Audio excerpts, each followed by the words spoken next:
Moi boa tarde. É un luxo ver este auditorio cheo de persoas interesadas polo feminismo. Hoxe temos a sorte que nos acompaña María Raimóndez, que nos vai a expoñer o traballo que realizou para hoxe, porque eu creo que é imperiosa a necesidade de establecer ese diálogo e de coñecer de primeira man de persoas expertas que se xunten todas as aportacións para investigar a realidade e a diversidade das mulleres coas súas particularidades tanto históricas como sociais. Este luns eu creo que ven unha cita moi acaecida de Clara Campoamor, que se celebrou o seu 130 aniversario do seu nacemento, donde decía que non se pode construir unha democracia sen a metade da ciudadanía, pero non solamente a metade occidental, senón todas as metades.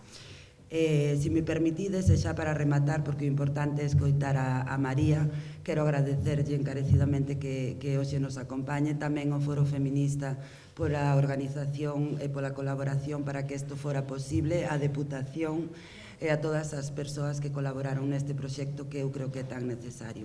E remato mencionando a Haraway, na súa obra de 1995, na que dice, e relacionando co tema de hoxe, que non existe incluso el estado de ser mujer, que en sí mismo es una categoría enormemente compleja, construida dentro de contestados discursos científicos sexuales y otras prácticas sociales. La conciencia de género, raza o clase es un logro forzado en nosotras por la terrible experiencia histórica de las realidades sociales contradictorias del patriarcado, del colonialismo y del capitalismo. Polo tanto, eu, como conclusión persoal, ese saber andróxino da sociedade patriarcal non é un saber, sino non aporta os coñecementos con rigor. E eu creo que estas sesións que estamos celebrando durante este mes que son necesarias para aportar o coñecemento real do que é o feminismo. Moitísimas gracias, xa vos invito á seguinte, que vai a ter lugar tamén neste auditorio. Moitas gracias.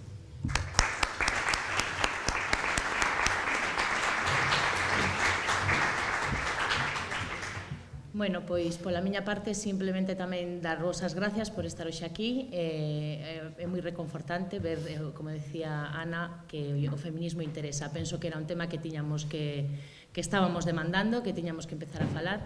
E co tema de hoxe penso que vai quedar tamén de manifesto esa visión esférica que ten o feminismo da vida, do mundo, unha perspectiva holística onde temos que mirar dende moitos ángulos todos os sectores da nosa vida, que é unha cousa que nos proporciona o feminismo e non pola contra o machismo, que ve todo moito máis lineal e máis estanco. Así que eu simplemente me sinto moi feliz e moi orgullosa de que interesen estes temas, porque é señal de que vamos no bon camiño, que queiramos aprender, que queiramos ampliar a nosa conciencia e a nosa forma de ver as cousas, é unha boa sinal. Así que disfrutaremos seguro da ponencia todos. Eu xa estou desexando escoitar a María e nada, como dice Ana, vémonos dentro de 15 días na próxima a seguir falando de feminismo, que nos fai moita falta.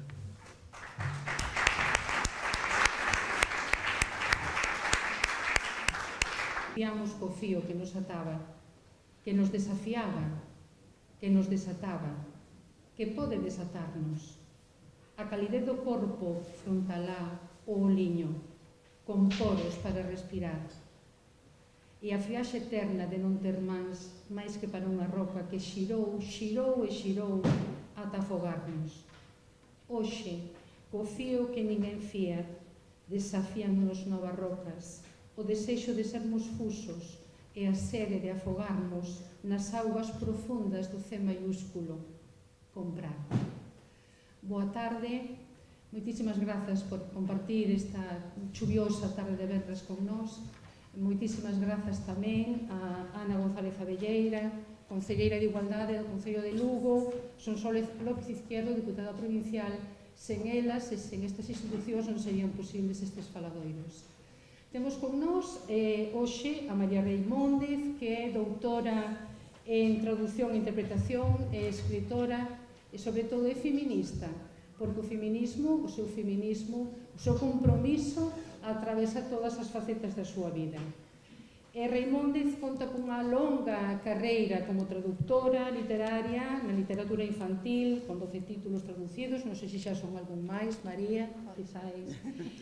Publicou tamén no 2011, Despois de medianoite, da autora Tamil Salma. En 2009 recibiu o premio Plácido Castro de traducción pola súa versión da historia de Mary Prince, unha escrava das Illas Occidentais. Como escritora ten unha produción literaria importante. Comezou coa poesía, comezou coa moda galega, do que é o poema este que vos comentei no primeiro momento. O primeiro poemario foi Nova Galega, o que lle seguiron outros, e ten un último poemario que eu saiba, que é Galicia en Bus, que recibiu o premio Xoán Carballeira neste 2017 pasado. Unha narradora xa con unha obra tamén extensa e importante.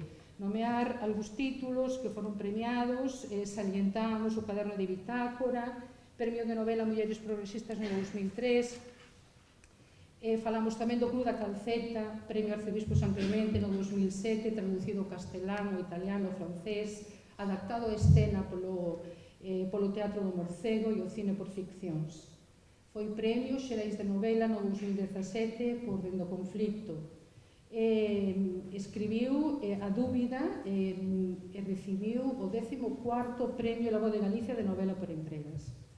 Tamén é unha importante creadora no ámbito da literatura infantil. No ensaio, como ensaísta, falamos da Alternativa hasta aquí, publicada no 2014, é coautora xunto con Olga Castro do libro Feminismos, publicado no 2013, nomeado Mellor Libro de Ensaio e Investigación do 2013 por Fervenzas Literarias. Corpos exorbitantes é outro ensaio que foi no 2017 Premio Xoana Torres. Foi recoñecida no 2015 polo Premio Xosé María Álvarez Blázquez, pola Asociación Galega Editora, como autora do ano pola súa traxectoria literaria. É fundadora da Organización Non Gubernamental de Cooperación ao Desenvolvemento Implicadas no Desenvolvemento, que leva traballado desde o ano 1998 na India fundamentalmente, en Etiopía, en proxectos de desenvolvemento integral cun claro compromiso pola superación da discriminación de xénero como base do desenvolvemento perdurable. O paradigma de dominación masculina, sumisión femenina, que caracteriza o patriarcado, adopta formas específicas diferentes nas distintas culturas, que requiren do movimento feminista tamén unhas respostas específicas. Movimento feminista que é un transformador da realidade. María Reimóndez convídanos a examinar o noso endocentrismo para decatarnos e darnos a coñecer as contribucións coas que activistas e pensadoras de outras culturas melloraron e melloran o noso mundo. E nada máis, escoitamos a María Reimóndez.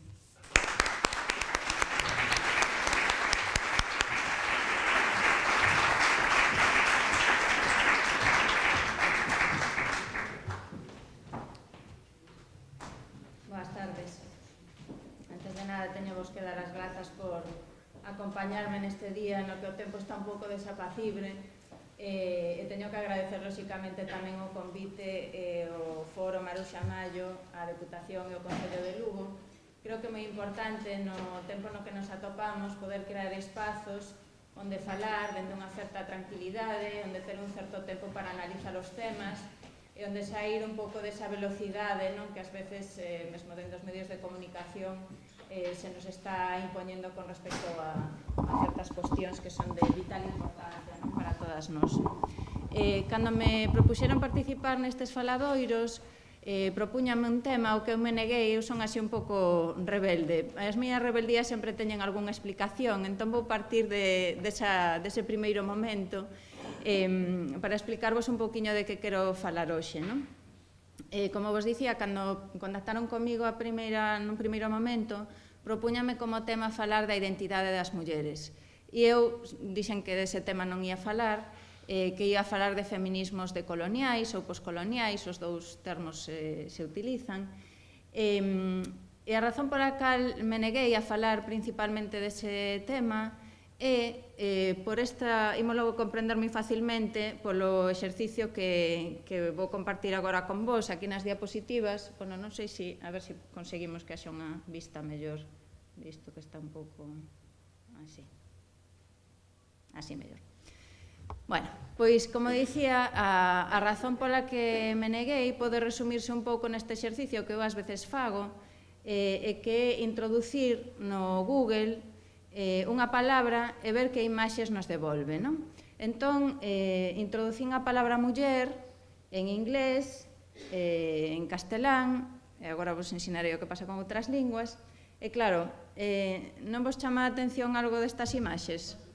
Ah, e que pasou? A ver...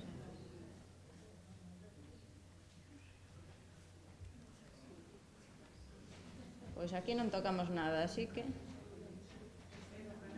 A ver... No. Agora, non? Bueno, vedes as imaxes? Non. Así van e veñen. A ver se nos conectan aí o Canon.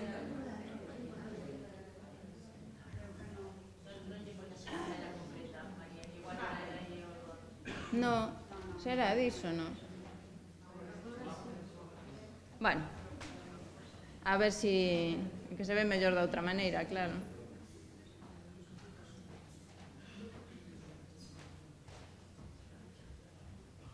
Será iso da vista?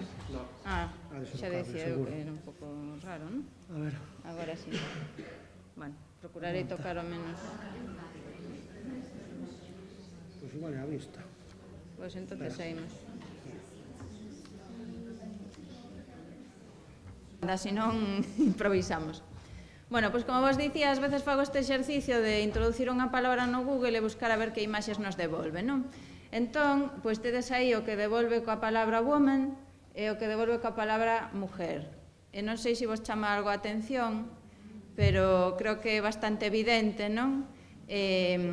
Cando falamos disto de muller, mulleres, identidade, pois xa a primeira pregunta é de que estamos falando, de quen estamos falando, non de que suxeito. E o que acontece é que como persoas occidentais, e bueno, Google é un invento que non está libre destes nesgos, non? Tendemos a pensar que os suxeitos teñen as características que vemos aquí, principalmente unha que é ser brancas, non? Que aparecen todas. Non hai ningunha muller que non sexa branca, que creo que é significativo, porque en internet sabemos que hai centos de miles de cousas, millóns de cousas. Bueno, podíamos tamén reflexionar sobre a idade, por exemplo, non aparece ningunha muller maior de non sei exactamente que idade, pero bueno, podemos ben intuir. E tamén cunhas características físicas, non, que son todas dun certo parecido. Bueno, despois fixen este exercicio poñendo muller, pero hai un xogador de fútbol e dicir, mesmo ás veces as mulleres somos homes, non? Porque introducindo a palabra muller en galego, saí este señor, que eu non sei quen é, pero, como vedes, tamén axuda a reflexionar sobre como, mesmo para sermos suxeitos, pois o suxeito por defecto, mesmo poñendo muller, acaba sendo un home, o cal tamén nos dá para pensar, non? Este pequeno chiste así chocante, pois tamén nos dá para pensar ata que punto nas nosas sociedades cantas veces a muller ou as mulleres, non? Seguen sendo representadas polos homes, mesmo dende a linguaxe, non? A linguaxe sexista, a análise dos corpos, non? Na medicina hai moitos libros que poñen o corpo humano e hai un corpo dun señor, non? Ou, por exemplo, ou polo menos con características que normalmente asociamos ao masculino. Bueno, puxen tamén a palabra muller en portugués, non? E vemos que aí seguimos no mesmo marco de pensamento, non? Entón, digamos que a primeira reticencia que eu tiña, aparte de que non son psicóloga, co cual non me podo poñer a facer reflexión sobre a identidade de ninguén, non? Nese contexto, era, claro, cando falamos de mulleres, de quen estamos falando realmente, non? É difícil capturar esa pluralidade porque non é só que sexa unha pluralidade, senón que dentro dela hai distintas interseccións de poder que é un poquinho do que vou falar agora, non? O sea, a cuestión é moitas veces cando estamos falando de feminismos ou cando falamos de mulleres, de que mulleres estamos falando, non? E dende que posición estamos facendo iso. Bueno, pois como acabamos de ver, digamos que cando falamos de mulleres, na nosa cabeza, o suxeito por defecto, como lle chamo eu, pois é unha muller branca, occidental, moza, non? Dunha certa idade, normalmente asumimos que heterosexual pola súa, digamos, apariencia segundo o que se nos socializa a pensar, e habería outras características, por exemplo, de clase social ou de discapacidade, non? Que vemos que non aparecen normalmente cando pensamos, cando falamos con esa palabra, non? Mulleres, xa muller xa vamos deixar de lado, non? Porque muller en singular xa non vamos a entrar a debater iso. Entón é interesante ver como se crea ese suxeito, non? Por que cando metemos esa palabra no Google ou cando pensamos en mulleres, non pensamos nunha muller xitana, non pensamos nunha muller en cadeira de rodas, non pensamos normalmente nunha muller que teña 70 anos, non? É interesante comprobar, e creo que no resto dos faladoiros, se tivestes o mellor se vos dan algunhas claves máis para entender isto, ten moito que ver pois, con todos os aspectos que teñen que crean ese suxeito pois, a través das lecturas, non? Eu sabedes que me dedico unha parte do meu traballo á literatura, entón interésame moito como a literatura construe, non? Ese suxeito. É curioso, hoxe veño de estar en distintos centros de ensino cunha obra que teño que se chama Corredora, que está protagonizada por unha rapaza etíope, e cando lles pregunto ás mozas e mozos cantos libros que leron están protagonizados por persoas non brancas, ás veces a resposta é ningún, excepto ese que acaban de ler, non? E creo que isto xa nos dá a entender ata que punto en Occidente estamos socializadas para pensar que só hai persoas brancas no mundo, non? Porque todo o que lemos está protagonizado por persoas brancas, ou a maioría de cousas que lemos. Despois, lóxicamente, se nos centramos nas imaxes, que creo que estiveste xa falando diso noutro faladoiro, non? A publicidade, o cinema, as series de televisión, pois se paramos a analizar todos eses produtos culturais e que están creando imaginario, dende esta óptica, veremos tamén que as mulleres que aparecen aí, aparte de outras características, son, polo xeral, brancas, non? Con algunhas excepcións agora así de recente chegada. E despois tamén é moi interesante o tema dos medios de comunicación, porque todas estas son maneiras de crear imaginario, de crear formas de pensar e de entender as cousas que son moi subliminais, non? E que vamos absorbendo e ao final acabamos nesas imaxes do Google de todas as mulleres brancas sen saber moi ben por qué, pero, claro, nos medios de comunicación tamén se marca nada máis aquelas que non son brancas e normalmente cunha serie de características e unha serie de contidos, non?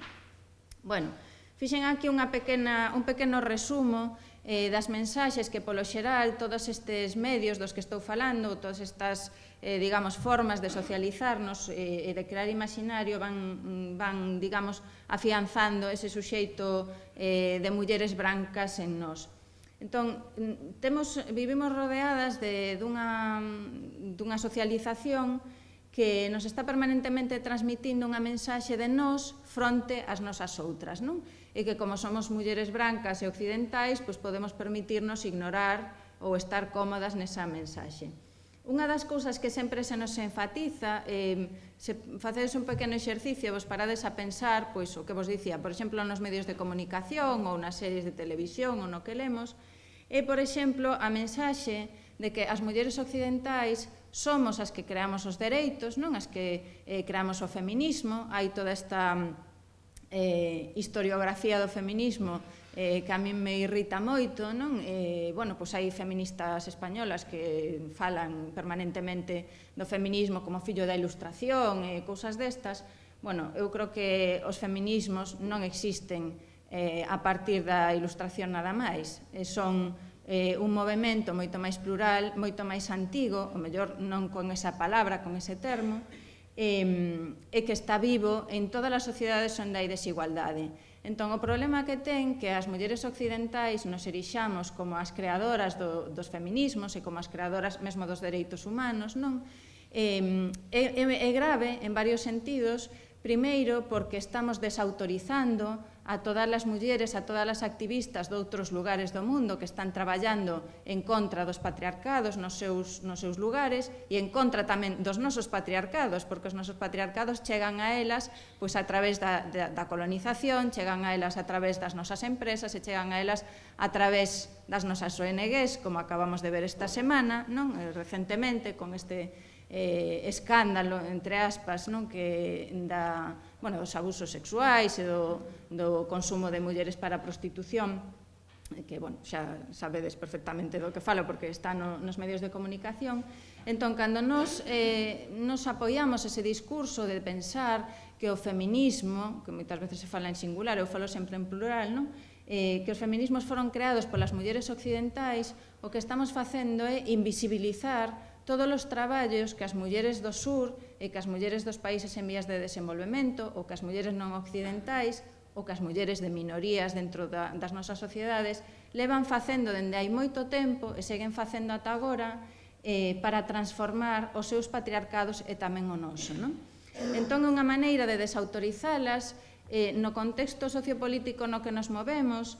Moitas veces esa desautorización leva a que estean en posicións de perigo mesmo da súa propia vida, non? E vémolo, por exemplo, en todas as feministas ambientais da América Latina, non? Que son asasinadas constantemente por intereses que ao final nos benefician a nós, que somos quen somos, digamos, as beneficiarias dos ingresos que fan esas empresas, esas minerías, esas empresas petrolíferas, Repsol e todo isto, xa non falemos de Inditex, todo este tipo de empresas que explotan a mulleres noutros lugares e nos estamos aquí como apropiándonos do discurso e dos seus traballos.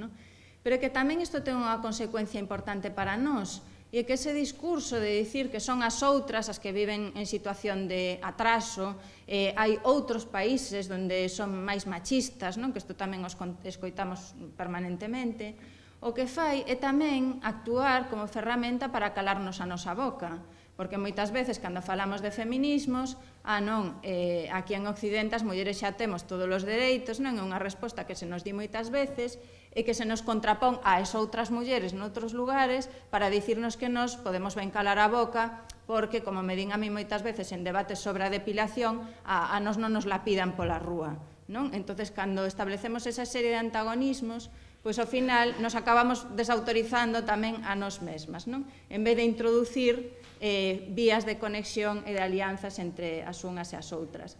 Cando creamos este suxeito de nós como as creadoras dos dereitos e as que vivimos avanzadas, non? E hai outras que están vivindo en condicións de barbarie, en países atrasados e machistas, non? Como se o noso non o fose.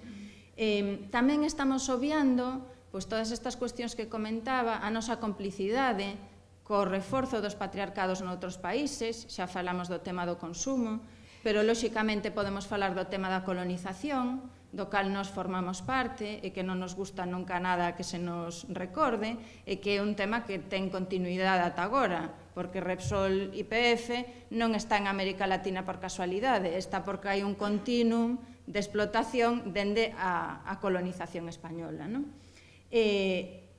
Como dicía, é habitual entón que esteamos creando moitas veces a nosa identidade feminista, ainda que dixen que non iba a falar de identidades, pero sí que ao final acabo tocando o tema, confrontando a nosa suposta avance e progresía coa situación de mulleres noutros lugares, non? Entón, para min é unha circunstancia que, como vos estou intentando explicar de forma así bastante breve, que reviste moita gravidade, revístea para as nosas compañeiras do sur e revístea tamén para nós, non? E temos que empezar a reflexionar dunha forma máis complexa sobre estas cuestións, entre outras cousas, porque, como vos comentaba, mentres nós nos centramos en falar do veo, da mutilación xenital, ou cando hai violacións na India, como se aquí non as houvese, miles, non? Que sabemos as cifras, pero que eu saiba, non houbo o mesmo ruido mediático a raíz dos datos que se publican cada ano no Estado español sobre o número de violacións que cando violaron a unha muller nun autobús en Nova Delhi, non? Hai uns anos. Entón, temos que sempre estas informacións que nos chegan velas cunha óptica un pouco crítica. Como dicía, mentre nos estamos representando as nosas outras como atrasadas, elas están traballando a prol dos dereitos de todas nós, como comentaba antes. Están traballando polos dereitos medicamentos, isto de que nos teñamos agora medicamentos xenéricos, no? Que son medicamentos que teñen un prezo máis axeitado, que loitan contra o monopolio e a comercialización da saúde, ese é un logro das mulleres do sur, que estiveron traballando para poder acceder a medicamentos, non? Digamos, facendo moitos traballos a distintos niveis, dende o nivel legal, contra as patentes, ata outros niveis, para poder conseguir iso do que agora nos beneficiamos. Igual que os alimentos, non? Evitar que se patenten sementes para poder comerciar, digamos, coa xenética dos alimentos, ou ben, pois, o tema da violencia de xénero, que moitas veces non sabemos que o feito de que a violencia de xénero se considera un crime de dereitos humanos é o logro dos movementos feministas do sur, que foron capaces de mobilizarse e de levar esta cuestión de maneira que agora a violencia de xénero e o feito de que nós teñamos nos nosos países leis contra a violencia de xénero non é unha casualidade, é o produto tamén do movemento de mulleres, sobre todo dos países do sur, a instancias de Nacións Unidas ou de outros organismos supranacionais, que son os que despois lles veñen dar non así na cabeza os estados e dicirlles tedes que producir datos desagregados, tedes que darnos os datos de violencia de xénero e o que promove que despois teñamos estas leis, non? Que despois cada estado ten que ir desenvolvendo. O mesmo pasa cos movementos, non? De onde saen o 25 de novembro, por exemplo, nacen nos países do sur. E, bueno, pois son cuestións que mentres nos estamos aí ocupadas en pensar que hai mulleres que viven atrasadas e en países moi machistas, pois elas están aí traballando, non? Bueno, se consideramos entón que os feminismos, que xa digo que sempre falo en plural, son unha teoría práctica política, esta maneira en que eu os defino, non? Hai moitas maneiras de definilos, pero, bueno, esta que para mí me convence máis, non? Unha teoría práctica política que analiza a creación do poder e que busca transformar as estruturas de opresión, non? Entón, é unha, digamos, son movementos de transformación que despois se traducen en moitos aspectos concretos, en moitos traballos diferentes, pero que, sobre todo, se ocupan do poder, non? E como se crean os poderes na sociedade, como se crean as desigualdades, sobre todo dende esa óptica entre homes e mulleres, pero con máis complexidade. E iso é un pouquiño do que vou falar agora. O primeiro concepto que é importante lembrar ou presentar, se non o coñecedes, dende o punto de vista das teorías decoloniais ou poscoloniais, é isto que chamamos a interseccionalidade. Este é un concepto que se desenvolveu hai unhas décadas e que nos intenta dicir que as opresións ás que estamos sometidas as mulleres non son só debidas ao eixo, digamos, do xénero, non? Ao feito de sermos mulleres, senón que as opresións son múltiples e están interrelacionadas, non? Que é un pouquiño o que veño falando dende as fotos esas do Google, é dicir, unha muller que é negra e que é lesbiana non pode, ou que é de clase baixa e que é nixeriana, non pode desfacerse de ningún deses elementos da súa identidade, senón que todas as opresións están sumando en todos os momentos, non? E fai que moitas veces pois, non se poidan sentir incluídas, por exemplo, en certos colectivos feministas que rexeitan debater temas de orientación sexual, estamos vendo tamén co tema da transexualidade, non? Ou ben, pois, movementos feministas onde todas as persoas ou todas as mulleres que participen son brancas, non? Porque hai unha serie de cuestións que non van a topar lugar, non? Entón, a interseccionalidade é unha ferramenta moi importante da que nos dotamos os feminismos na actualidade para entender que as mulleres non estamos só marcadas polo factor do xénero, que obviamente é moi importante, non? Senón que hai outra serie de cuestións, a idade, a nosa capacidade ou discapacidade, a nosa lingua, por exemplo, non? Non é igual en Galicia ser galego falante que ser castelán falante, e moito menos sendo muller, porque hai unha serie de interaccións entre os prexuízos lingüísticos e os prexuízos de xénero. É dicir, que son cousas que nos afectan, que non fai falta que nos poñamos a pensar en exemplos moi afastados, senón que a nós mesmas tamén nos están afectando todos os días esas interseccionalidades, igual que a clase social, bueno, pois non é igual ser unha muller que vive cunha pensión de 300 euros que ser unha profesional que gaña 6.000 euros ao mes, non? Son cousas que caen un pouco de caixón, pero que moitas veces, cando falamos dentro dos propios feminismos, esquecemos toda esa complexidade, non? E aínda estamos falando dende esa visión esencialista e pensamos que a muller, ou mesmo as mulleres, son un colectivo homoxéneo, non? Cando non é así. Ben, a crítica decolonial céntrase precisamente en analizar todas estas desigualdades e o mellor poderíamos pensar, bueno, pero eso son cousas que fan as mulleres de outros países, non? E que están aí traballando, está moi ben que coñezamos e que teñamos un coñecemento máis amplo do que fan, pero creo que en realidade o relevante dos feminismos poscoloniais, dos feminismos que nos falan da opresión de raza, que nos falan de todos estes temas que estamos comentando, non? Da explotación das nosas empresas noutros lugares, do imaginario que creamos dende Occidente con respecto ás nosas outras, en realidade o que fan é interpelarnos, non? E pedirnos que reflexionemos sobre como estamos construindo nós como mulleres brancas, como mulleres occidentais, a nosa identidade, tamén como feministas, e que é importante, fundamental, e para min creo que é o traballo máis importante que temos pendente, reflexionar sobre estes aspectos, non? Porque, como vos dicía antes, é algo que nos afecta a nós e que tamén afecta ás mulleres en moitos outros lugares do mundo. Entón, a crítica poscolonial afecta-nos, é dicir, todas estas pensadoras e activistas que están nos países do sur ou que están nos países non occidentais ou que están en movementos dentro dos propios países occidentais, migrantes ou mulleres racializadas, etc. O que fan é intentar que a identidade hexemónica, e que neste caso somos as mulleres brancas, non? Reflexionemos sobre como o que facemos como nos representamos as está afectando a elas, non? E aquí tedes un pouquiño algunhas cuestións que xa comentei, o tema do consumo, por exemplo. Pensade que na construción do xénero feminino nas sociedades occidentais o consumo é un elemento fundamental. É dicir, as mulleres somos as que mercamos. É cara a nós, cara a quen se dirixen a maioría de mensaxes de consumo, quitando aquelas que xa sabemos que son para os homes, como os seguros de coches, os propios coches, non? E todas esas cousas que xa vemos observando a publicidade. Pero, en xeral, digamos que as mulleres occidentais tamén como consumidoras estamos tendo eses efectos, é dicir, se non reflexionamos sobre a visión capitalista das nosas sociedades, non vamos conseguir alterar a visión patriarcal, non? Porque están interrelacionadas e os efectos que esta ten nas mulleres do sur.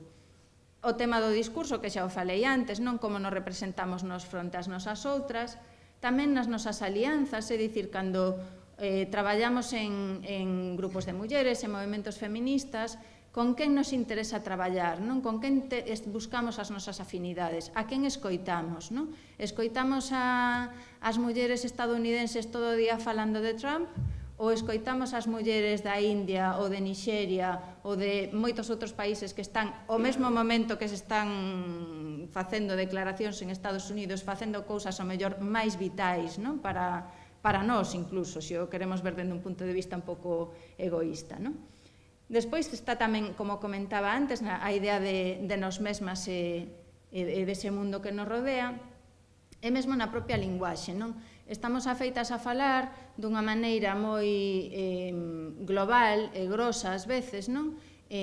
Das outras. Eu sempre poño este exemplo das mulleres musulmás porque é algo que a mí me enrabecha profundamente e que creo que temos un vicio de utilizar este concepto como se significase algo. Se eu vos dixese as mulleres cristiás, que entendedes vos por iso? Existe iso como concepto? Non.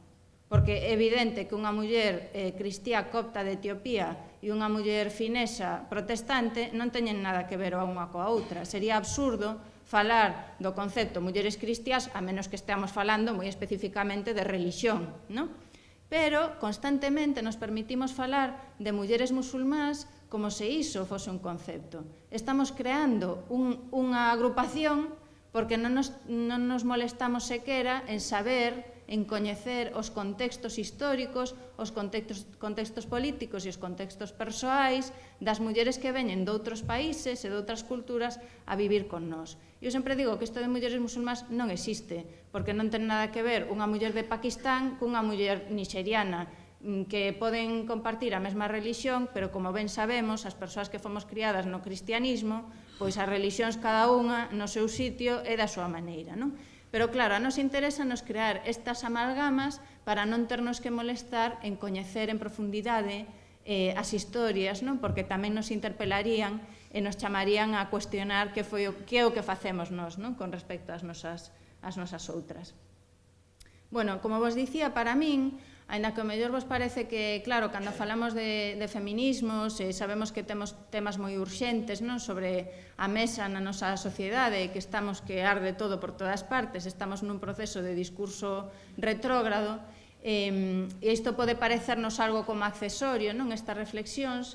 Eu creo que é o traballo máis urxente que temos, porque se unha cousa teño clara é que no traballo dos feminismos non chega, e iso é unha máxima do movemento feminista, que só algunhas mulleres teñan dereitos, non? O noso traballo é que todas as mulleres teñan dereitos e teñan a capacidade para decidir como queren vivir as súas vidas e de que maneira queren transformar as súas sociedades.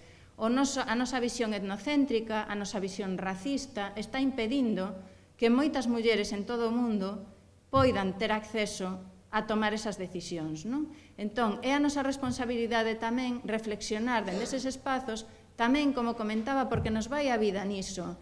O noso patriarcado está reforzado por outros patriarcados.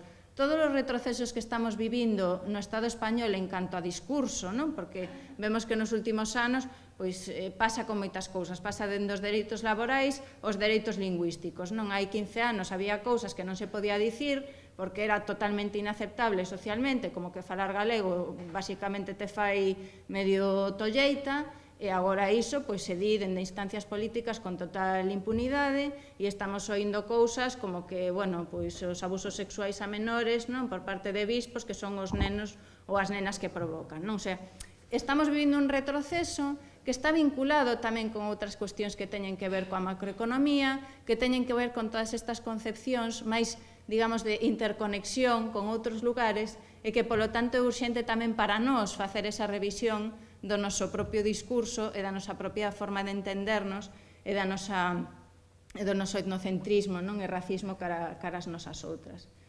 E, bueno, nese traballo urxente eu tiña pensado darvos unha pequena tarefa. Somos moitísimas, entón non sei como vamos xestionar isto.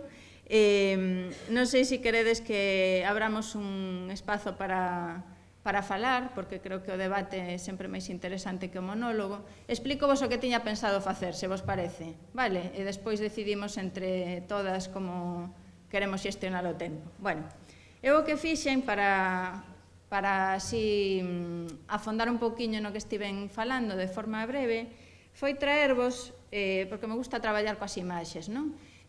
O que fixen foi traer unhas tarxetiñas con fotos de algunhas mulleres, bueno, dárbolas para ver cales coñecedes e cales non.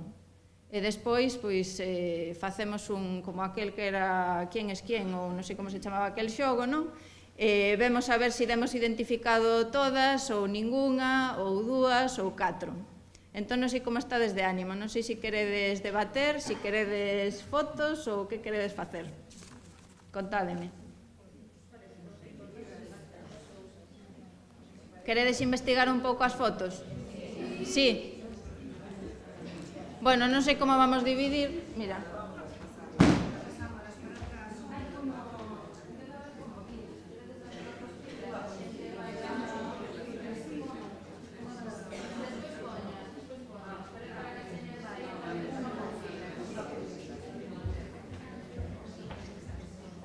Mirade, se vos parece, vamos vos dar unha foto por fila e mirades así a ver se sabedes quen é ou non tedes nin idea e despois miramos a ver que se adiviñastes, se non adiviñastes.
Que tal? Recoñecedes algo?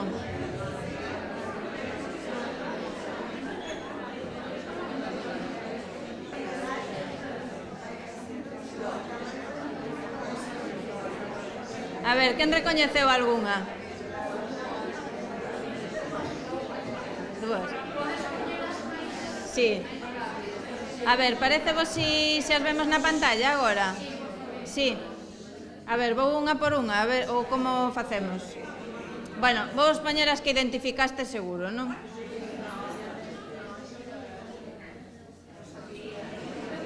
A ver, esta supoño que será fácil, non? Sí, bueno. A ver. Esta sabemos quen é? Vale. Bueno, esta é Rita Laura Segato, non? É unha teórica que eu non vos vou dar as biografías porque é para que vos entre curiosidade, fagades vos o esforzo, que ese é o noso a nosa tarefa como suxeitos occidentais, non? E como mulleres occidentais é facer noso esforzo. Entón, eu vou vos dar os nomes e despois investigades vos, non? Pero Rita Laura Segato, que ademais ten a súa obra, escribe en portugués e en castelán, estivo recentemente en Galicia, ademais, o ano pasado, bueno, é unha das teóricas máis importantes do feminismo decolonial, non? E escribe moito sobre a violencia contra as mulleres dende esa óptica, e eu creo que, ademais, escribe dun xeito moi ameno. Se queredes empezar a entender un poquinho máis de feminismos decoloniais, é un bo lugar onde empezar con ela. Bueno, esta muller quen é?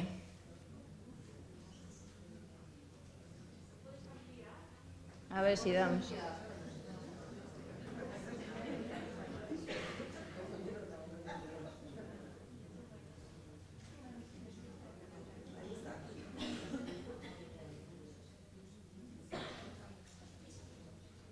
No? Bueno, esta muller chamase Sidney Freeland.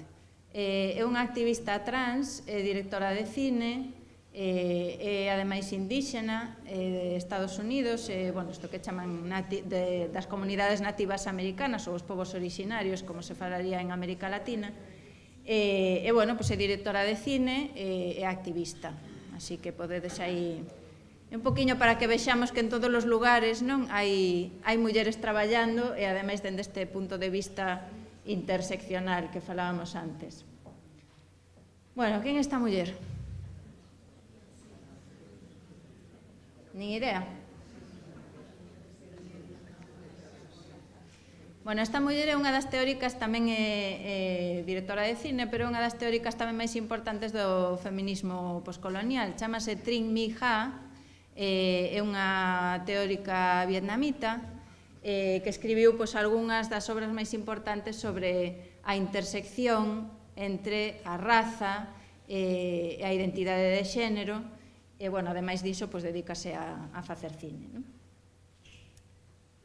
Esta muller, quen será?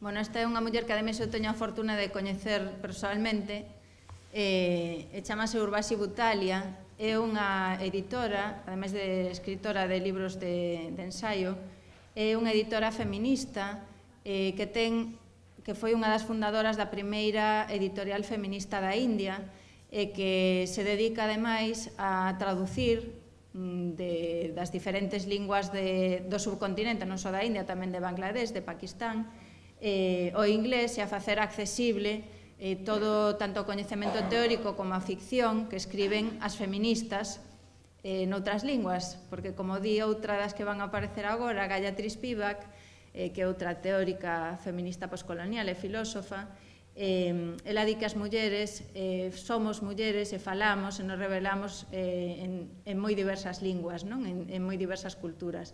Entón é moi importante ese traballo.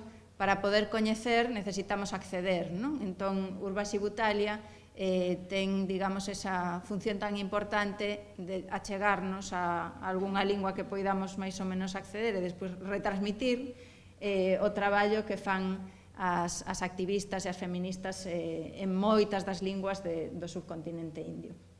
Perdona, que nome era? Urvashi Butalia. Despois escríbovolo se queredes ou mandámolo, non sei se podemos ou nas redes sociais, poño vos a lista dos nomes para que os teñades ben escritos, vale? Non os quería poñer aquí para non chivar, entonces puxe nada máis as iniciais. Bueno, esta muller supoño que a coñecedes, non? E esta quen é?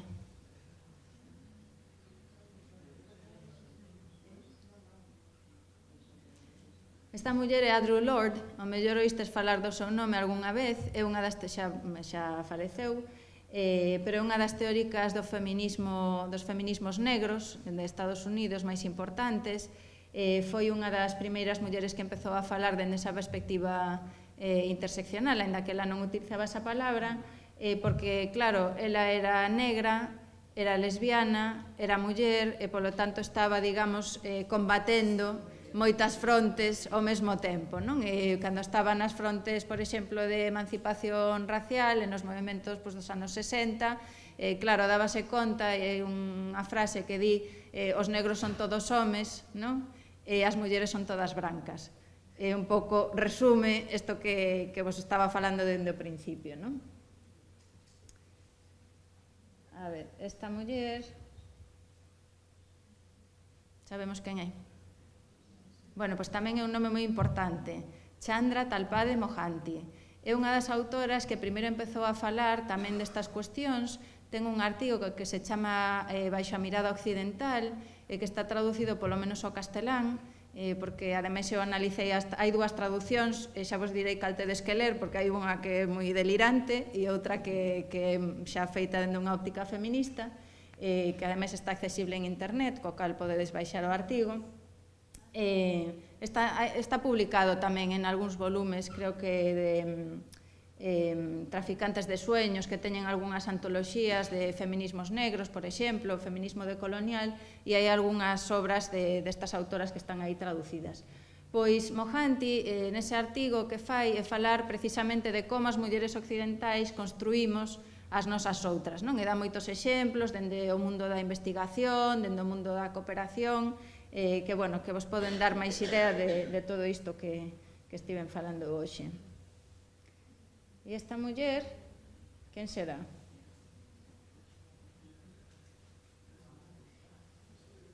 Non? Ni idea?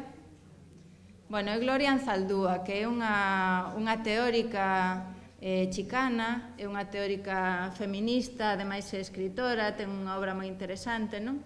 E fala dende unha posición de muller migrante dentro dos Estados Unidos, no seu caso, fala tamén de todo o tema indíxena, non?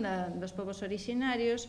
Digamos que houve un momento, foi a impulsora dun libro moi importante para transformar o mundo académico anglosaxón e o feminismo anglosaxón branco imperialista dominante, porque se dedicou a recoller, ela e outras compañeiras, Cherry Moraga e ela, textos e testemunhos de mulleres migrantes, non? E foi a primeira vez que o suxeito feminista branco occidental se enfrontaba, non? As experiencias de mulleres que estaban vivindo igual que nos convivimos con mulleres migrantes e non temos gran coñecemento, non? Do que experimentan e de como conviven coa nosa identidade cando están entre nós. Bueno, e esta é Spivak, que xa mencionei antes, Gayatri Spivak, que é unha filósofa. Si queredes ler o que escribe, tomade unhas aspirinas antes, porque son textos moi complicados. A quen lle gusta a filosofía, pois que vaya de cabeza, pero se non vos dá así para tanta concentración, pois empezade mellor polas outras. Pero bueno, é unha teórica moi importante que nos axuda, non, a comprender todas estas cuestións. E esta muller, que se chama Yasmin Puar, pois tamén é outra filósofa, e que fala de como os estados occidentais se construen en base ás nosas outras, non? E ten un libro que é moi coñecido, que se chama Homo Nacionalismo, creo que está traducido tamén, polo menos ao castelán, non sei o portugués, e que marcou tamén unha corrente moi importante de pensamento ao redor destas cuestións que vimos falando. E esta señora tan animada,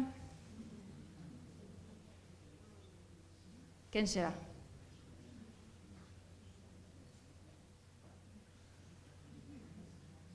Esta señora tan animada é a creadora do termo interseccionalidade. É Kimberlé Crenshaw, que tamén é unha pensadora dos feminismos negros, e foi quen utilizou por primeira vez ese termo que agora nos resulta tan útil, non? Da interseccionalidade, pois foi ela que no creou e que no desenvolveu. E esta muller está máis coñecida, polo menos de vista. Non? Non sabedes quen é? Si, é actriz, chamase Laverne Cox, é unha actriz transexual, é activista transexual, que, bueno, pois axudou no noso mundo occidental a dar visibilidade ao tema da transexualidade e tamén da raza, non? Porque son, digamos, estamos vendo os distintos elementos, non? E quen é esta muller? A ver, se a poñemos un pouco máis grande. Ás veces tamén... Non sei que me fala. Sí, non sei que me fala porque... ali atrás. Sí, Nawal al-Saadawi, non? É unha teórica exipcia, é médica, é activista, bueno, xa é unha muller agora moi maior, pero ten obra tanto de ficción como ensaística, e, bueno, tamén paga moito a pena lela para deconstruir todo isto que falábamos antes das mulleres musulmás, non? E de todos estes conceptos que nos gustan tanto aquí en Occidente. E esta muller era para traervos de todos os continentes. Entón, falta un.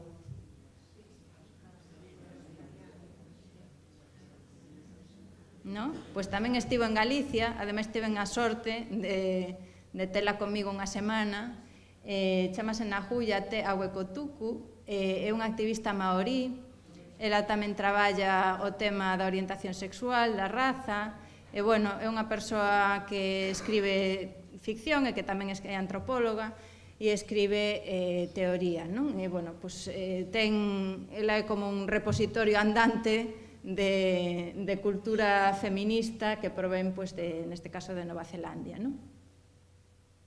Bueno, e esta xa... Creo que empezamos por aquí, non? Xa...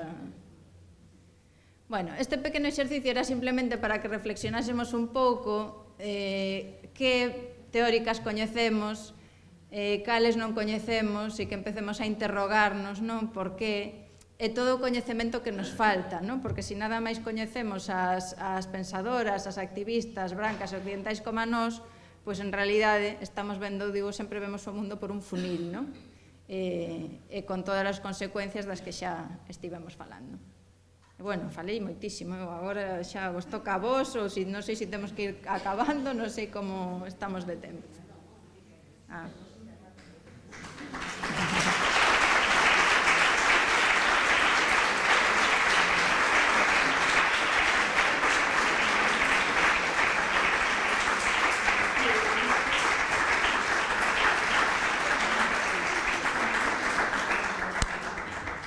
Bueno, son máis fan do diálogo que do monólogo, así que se tedes paciencia, creo que podemos dialogar. Se xa vos chegou e estades coa cabeza como un bombo, pois vémonos outro día, como vos prefirades.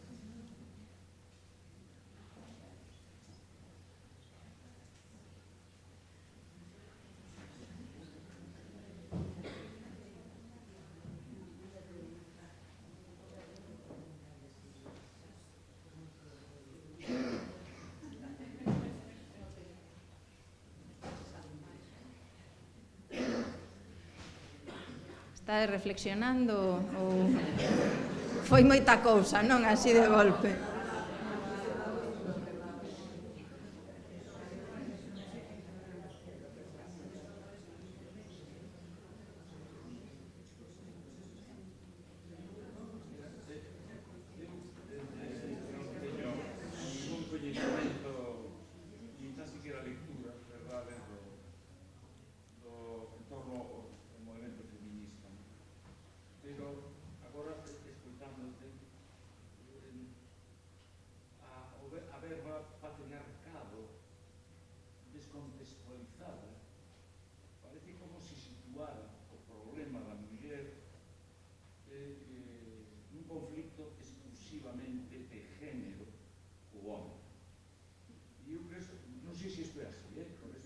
Eu creo que non, xa para empezar, pero...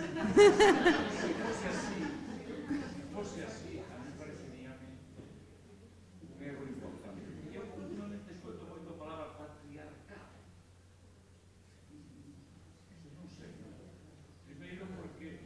É que vivimos no patriarcado, entón... que o patriarcado fai nunha formación social ou un modo de función determinado. Si, vivimos máis concretamente no heteropatriarcado, xa para falar con máis concreción. E logo estáis a falar, ese palabra da interseccionalidade que debería estar un sinónimo, porque eu creo que se inventan palabras para outras cousas que non nos molestan nada, só nos molestan algúns.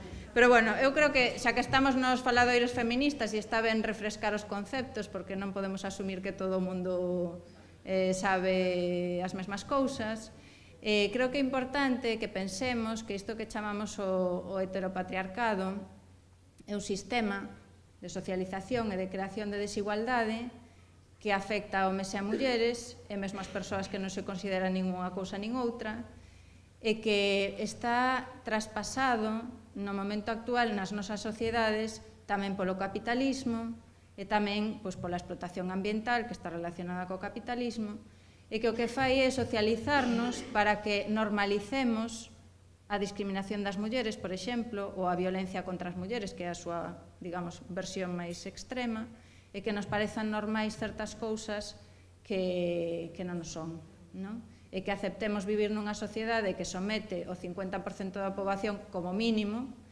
e que está creando papéis, non? Diferenciados para persoas basicamente por algo tan absurdo como mirarlles os xenitais, que sería así un resumo breve, non? Entón, é importante falar do patriarcado para entender que é un sistema de poder. Entón, ata que non sexamos conscientes e non entendamos como funciona ese sistema de poder, non podemos transformalo. E por iso tan... sistema de poder para reproducir o propio sistema. Claro, que todos os sistemas se buscan reproducirse. Masculino que está enfrente, verdad, dominando, non sei que, a dominada femenina. Non, é moito máis con... A ver, o que está claro é que o patriarcado pon os suxeitos definidos socialmente como homes por enriba das mulleres. Ese é un elemento básico do patriarcado. Igual que un elemento básico do patriarcado ou dos patriarcados na maioría das sociedades reprimir a sexualidade das mulleres. Igual que un elemento básico dos patriarcados controlar as mulleres polo tema da reproducción e crear historias como a maternidade, por exemplo, non? Nas nosas sociedades. Entón, os patriarcados, porque son diversos tamén, e se manifestan de formas distintas. De feito, hai unha teórica india que fala dos patriarcados múltiples. A min gustame moito ese concepto porque todas vivimos en patriarcados, non todos se manifestan exactamente igual, pero si teñen as mesmas bases, non? Entón, o que dicía antes, se non recoñecemos o sistema, non podemos transformalo. E por iso é importante a linguaxe, é importante recoñecer, xa non só, volvendo tamén ao tema da interseccionalidade, non? É importante recoñecer que as mulleres somos suxeito de coñecemento, que as feministas estamos desenvolvendo ferramentas que nos axudan a entender mellor estas desigualdades, a entender mellor o poder e a transformalo. Entón, para min, palabras como interseccionalidade, ademais eu que son escritora, non podo máis que celebrar cando as mulleres creamos ferramentas a través da linguaxe para entender e transformar. Así que grazas ás que crearon xénero, ás que crearon interseccionalidade e ás que crean portavoza.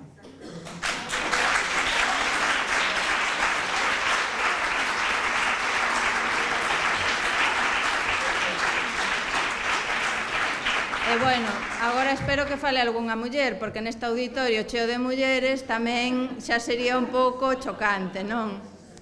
Que non falásemos ningunha máis que a min, que estou aquí como unha radio. A resposta está na definición que faz do feminismo. Está a resposta total. Pode volver a poñer na pantalla? Sí.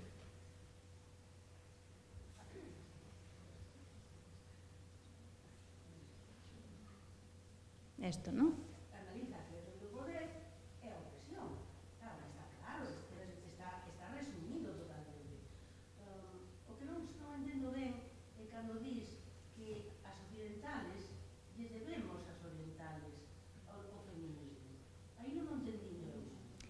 No, o que dicía que eu o que digo é o revés, que as mulleres occidentais e os feminismos occidentais se apropiaron. É dicir, para que vos fagades unha idea, isto dio unha teórica nixeriana, non? Di, mira, todas as mulleres que vivimos fora de Occidente, todas as feministas que vivimos fora de Occidente, se asume que temos que coñecer a Virginia Woolf, que temos que coñecer a, como se chama esta, Mary Wollstonecraft, a Simone de Beauvoir, non? O sea, supónse que ese é o canon, non? Feminista. Pero claro, ningunha muller occidental se sente na obriga de coñecer os nosos nomes. Ningunha de nós nos sentimos na obriga de saber quen é Gayatri Spivak. Non é menos importante que Simone de Beauvoir. O que nos está marcando iso é que polo etnocentrismo no que somos socializadas como persoas occidentais, pensamos que nós facemos todo, que nós producimos o coñecemento e que fora de nós non hai nada máis que ou seguidoras do que nós facemos, non? Ou, bueno, pois, barbarie, non? Entón, esa por unha parte, non? A cuestión de recoñecer que os feminismos son plurais, que o coñecemento se produce en moitas linguas, porque as mulleres están pensando e dándonos ferramentas en moitas linguas e transformando as súas sociedades de maneiras que tamén inciden en nós, que esa é o mellor a segunda parte que non quedaba moi clara, non? Igual que nós non somos donas do feminismo, ni ninguén é dona do feminismo, porque os feminismos viven en todas as culturas e linguas e sociedades, o crearnos esa ficción de que somos nosas que inventamos os feminismos, non nos damos conta de que, en realidade, moitas das cuestións e moitos dos dereitos que nós temos agora nas nosas sociedades, en realidade, non veñen de nós. En época recente son, sobre todo, os movementos do sur os que están conseguindo avances para todas as mulleres. Se falo, sobre todo, das instancias internacionais, como as Nacións Unidas, por exemplo, as conferencias. Por qué? Porque nas nosas sociedades, a diferencia deste discurso que se nos vende de que hai países moi machistas, que son moi bárbaros e demais, eu sempre digo que a diferenza fundamental entre os patriarcados de Occidente e os de outros lugares é que os nosos cada vez son máis sutís. Cada vez é máis difícil identificar, porque se nos está dicindo todo o día que nós xa vivimos na igualdade e aínda por riba as mulleres somos unhas aproveitadas porque agora, a ver os pobres dos homes, se te sentas con eles nun autobús ou nunha sala, a ver se os vas a acusar de acoso sexual, non? Como estamos escoitando agora todos os días. Entón, nas nosas sociedades cada vez se fai máis difícil e hai unha oposición maior no discurso. Isto contrasta moito coa situación das mulleres en moitos países do sur, porque cando a discriminación é moito máis evidente, por exemplo, cando ti vives nunha dictadura, como Arabia Saudí, obviamente ninguén quere vivir nunha dictadura, é evidente. Pero é moito máis fácil rebelarse contra algo que é moi obvio, igual que aquí no franquismo, pois se ti eras muller e non podías abrir unha conta bancaria, pois era obvio que non tiñas os mesmos dereitos, non? Entón, pois podías ter máis o impulso de rebelarte porque o estabas vendo. No discurso, en países como a India, que é un destes países que se pon sempre como os peores sitios para vivir as mulleres, como se houvese algún bon, que eu ainda non coñecín ningún. Bueno, pois neses países o discurso social é moito máis transformador co noso, porque hai unha conciencia generalizada da sociedade de que as mulleres están discriminadas e padecen violencia, e iso hai que transformalo. Cando foi a violación de Delhi, e outras anteriores, porque os movimentos feministas na India son moi fortes, o que non se nos contou é que houve centos de miles de persoas na rúa, que eu ainda estou esperando a velos aquí en España, centos de miles de persoas na rúa por unha violación e un asasinato dunha muller. Entón, o que non se nos está contando é que nesas sociedades o ser moito máis tangible a violencia, por exemplo, ou a desigualdade, tamén a sociedade en xeral rexeita moito máis o discurso machista. E aquí o discurso machista cada vez está máis forte, porque se nos está dicindo todo o día que vivimos na igualdade, non? Entón, temos... A palabra poder é o que está difuminado. O sea, non se admite que hai o poder, xa non hai o poder. Xa está difuso. Non é xa, pero o poder, non hai opresión porque non hai poder. Na nosa sociedade, ti estás falando de un feminismo mundial. En Lugo, as señoras normales, cando lle falas de que se poden vir a... Dicen, se están dicindo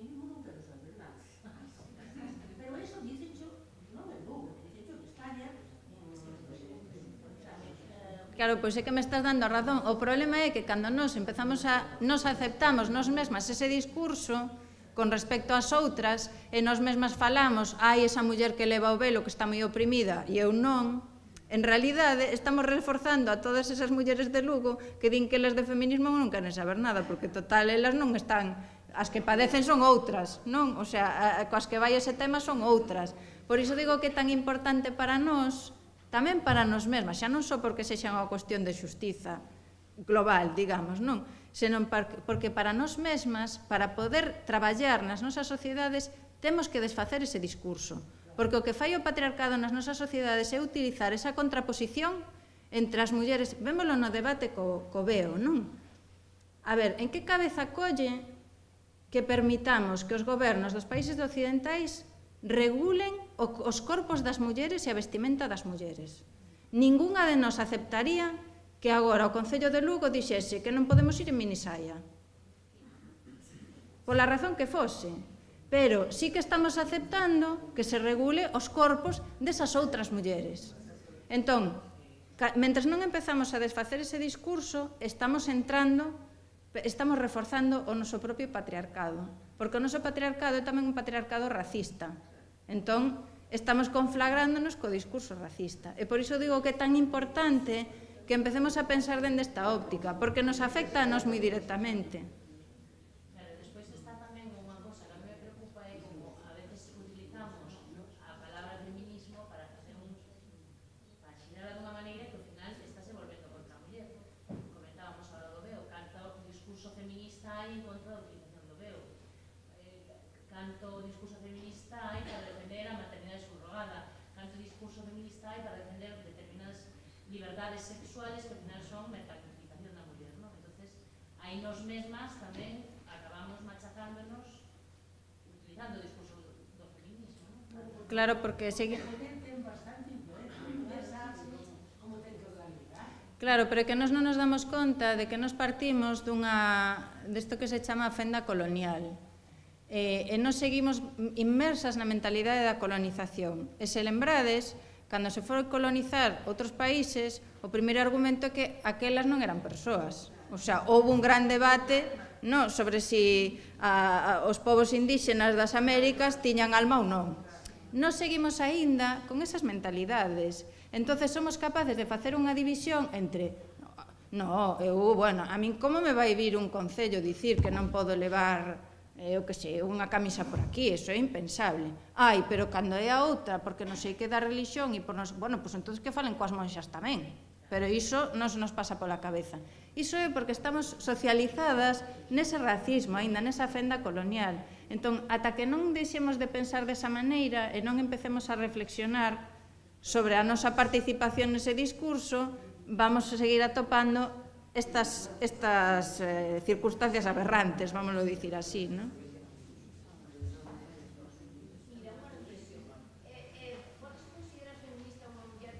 Que me fala? Realmente ser unha activista do día a día que o mellor non conozco moito da teoría feminista, pero realmente está actuando. A ver, é que non sei que me está falando, porque como hai así, o son chega moi vale, dime. Sí, escoita a preguntar, só que non... Ao mellor, eu, por exemplo, teño ao lado a miña mãe, que foi unha persona que sei que peleou para que o matrimonio de conveniencia se aprobase. Claro, eu creo que o problema que temos... E é do rural e non sabe nada de teoría do feminismo, Pero é que o feminismo é unha práctica. O feminismo é unha práctica.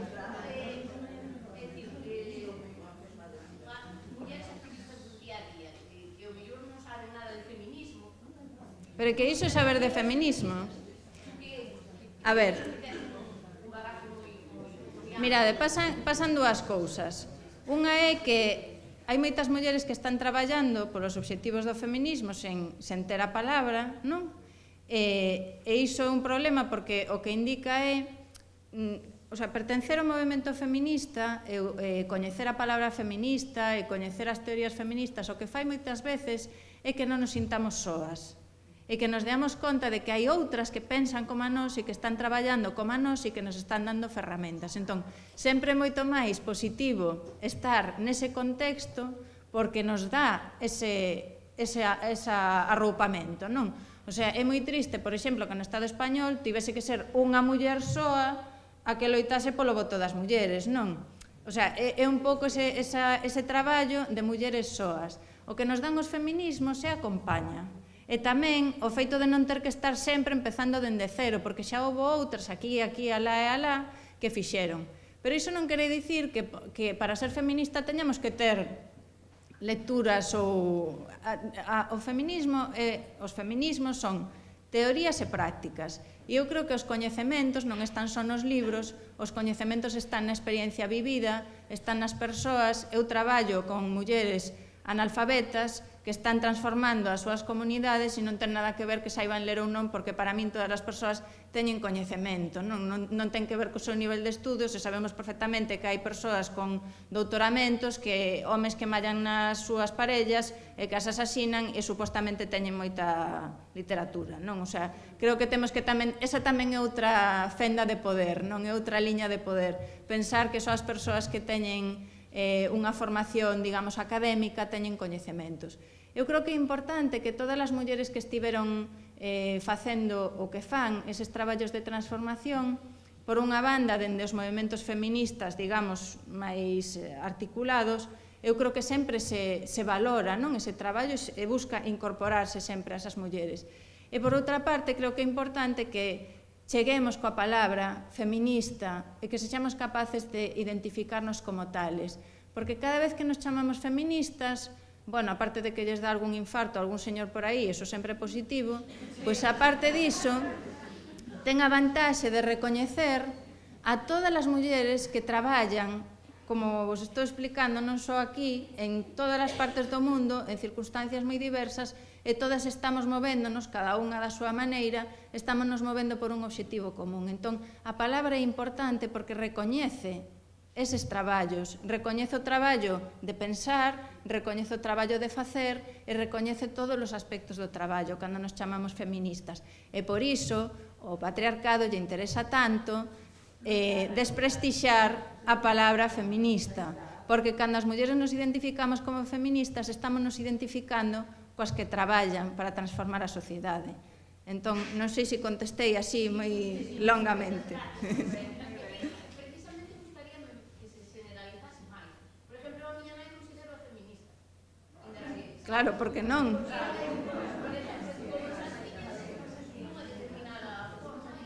Claro, o problema que temos é que... Claro.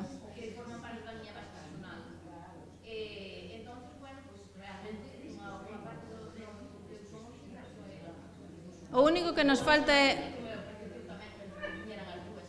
Claro.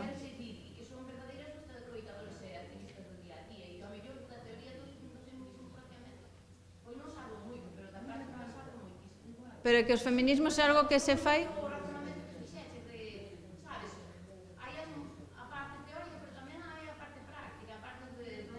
É que as dúas son inseparables, porque para calquera práctica hai que ter pensamento. A teoría non é só o que se escribe, non é só o que está nos libros, a teoría é o entendemento. Entón, ainda que unha persoa non saiba ni sequera ler, unha muller non saiba ni sequera ler, si ten o entendemento. Eu creo que o que nos falta é sentir orgullo de dicir que somos feministas nada máis, porque despois a práctica non é cuestión de que nos apropiemos da palabra e a fagamos nosas. E non pensemos que feministas son unhas que están na universidade ou cousas destas que tamén se nos difunde non con certa frecuencia para crear iso que se chama desafección, que é outro palabra, pero non molesta tanto porque ven de outro sitio. Non, porque, claro, así xa non nos identificamos. Eu vou vos dar xa para non acabarvos moito coa paciencia, pero como a tiña aquí detrás, eu sempre conto isto, porque é un exemplo moi claro diso, de como se nos crea desafección para que non imitemos as rebeldes, non? Este é o caso de Rosalía de Castro. Eu sempre conto que cando era pequena eu nunca me quería parecer esa señora, porque a min o que me contaban dela é que era unha deprimida, que era unha relixiosa, e eu non quería saber nada de Rosalía de Castro por ningún sitio. claro, tuveron que pasar moitos anos ata que me parase a ler realmente que era o que esta señora escribía, que era o que facía, e grazas ao traballo das estudosas feministas que foron descubrindo cousas, non? E que fixeron fendas nese discurso que se creara de momia ao redor dela, pois, claro, fómonos reconciliando, non? Isto é un pouco o mesmo. Crear desafección para que non imitemos as que se están rebelando. Entonces, poñer as feministas sempre de tolas, ou, bueno, pois iso, hai moitas maneiras, non, de crear fendas. Non, iso é unha cousa de teóricas e tal. O que fai é, eso, chamarnos feminazis, radicales e de non sei que, é o que fai que as mulleres que están traballando polo mesmo, ao final nos identifiquen coa palabra, igual que a mí me pasaba cando era pequena con Rosalía, porque me estaban contando que era unha señora deprimida e que non podía ser feliz e non sei que, digo, arrédate de min demo, non quero parecerme a esa muller para nada, pois isto é un pouco igual. Pero o patriarcado está moi interesado en que o feminismo non vaya arriba. Pero para iso estamos nos aquí, para que vaya.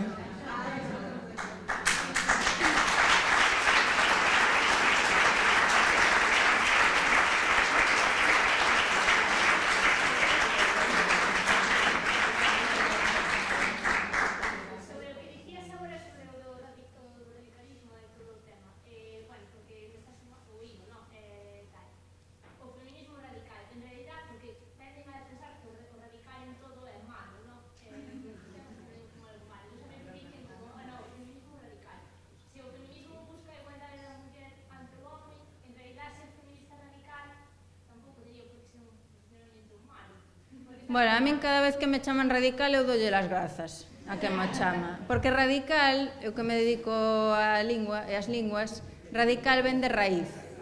Entón, ser radical é ir á raíz das cousas.